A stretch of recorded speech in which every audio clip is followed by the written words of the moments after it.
Good evening, ladies and gentlemen, and welcome to another edition of Seekers of the Supernatural. I'm your moderator, Tony Spera. Tonight, we'll be speaking about mysterious places, monsters, and the Count Dracula. I know a lot of you are familiar with the Dracula movies with Bela Lugosi, Lon Chaney Jr., those kind of things. Is that Hollywood fantasy? Is that something just for our entertainment? Or do vampires really exist? Tonight, we're going to answer that question. Ed, I'd like to ask you about vampires just to start right off. Are there such a thing as vampires, and can you tell me an example of one? Positively. Vampires do exist, what we call human vampires. The human vampire is a person who hallucinates, imagines himself as a vampire, and takes on that role. These are not the true Hollywood-type vampire, but there are cases, such as the Calbani case back in 1953 in Old Greenwich Farm Cemetery, where the Calbani family had to open up a grave, and a family member had died, and they were saving a little money by digging the grave themselves. When they got down about 4 foot, they struck a coffin which shouldn't be there. It was their private plot. The coffin was of an antique nature. They opened it up, and inside was a man about 45 years old, and he was fresh to the touch as though he had just been buried.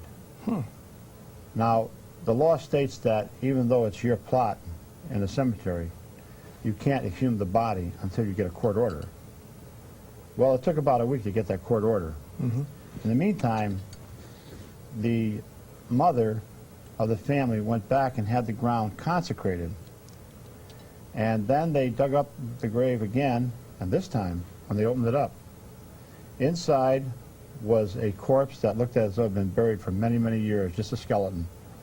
The coffin itself had greatly deteriorated. At the time, it made quite a hullabaloo in the newspapers, and people wondered, was this a vampire? Well, it was a vampire, but the man was not dead when he was put into that coffin. He was a sorcerer, a black magician. He had put himself into a catatonic state, still alive, just barely. Friends of his had him buried, but at night he would leave that coffin with the astral body, very much the same way that people who are on a operating table leave their physical body, look down and see the doctors and the nurses. This man would leave, right, this man would leave during the psychic hours, 9 to 6, and he would go in search of blood, but he would not bite into anybody's neck. He could take the blood through what we call teleportation, apports. Now today, of course, with all the ways that somebody could get blood, a vampire doesn't have to attack anybody to get that blood. But while the physical body is still alive, there's a silver cord, a supernatural cord, that emanates from the physical body to the astral body. No matter how far away that astral body goes, if you go 3,000 miles, that cord would still be attached. It's only when that cord, that supernatural cord, is broken that death comes to that physical body. The blood that the vampire would get would be transferred through that cord, that silver cord, much like a straw, would go back into the physical body, which was in the grave, and this would rejuvenate the body and keep it alive.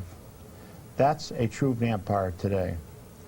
But, you know, a lot of people wonder about Count Dracula. Well, now we're going to Transylvania. Is there such a place as Transylvania? There is, isn't there? Transylvania is part of Romania.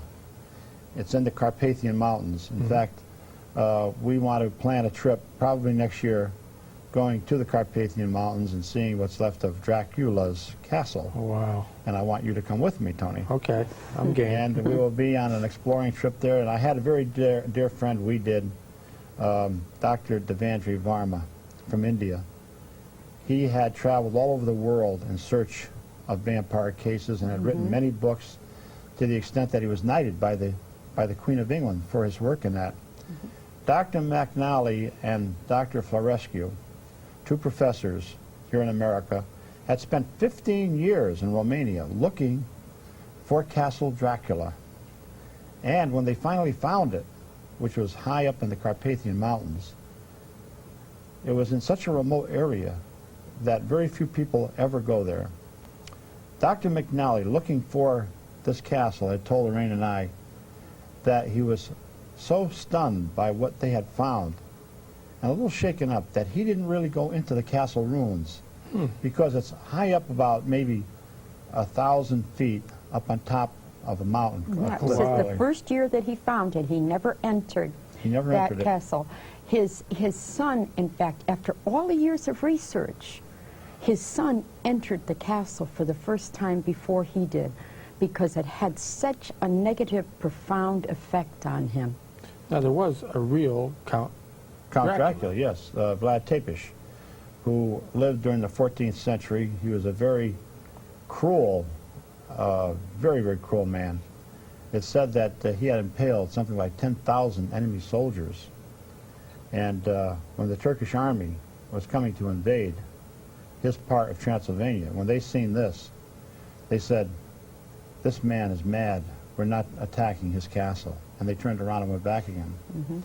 But there have been many such cases. But I think Whitby Abbey, where you've been, and Lorraine and I have been, which is on the North Sea in England, was made very famous by Bram Stoker. Bram Stoker wrote the first book on Dracula. Right. And it was here at Whitby Abbey that he had his Dracula land. And we've been there. We've seen some very, very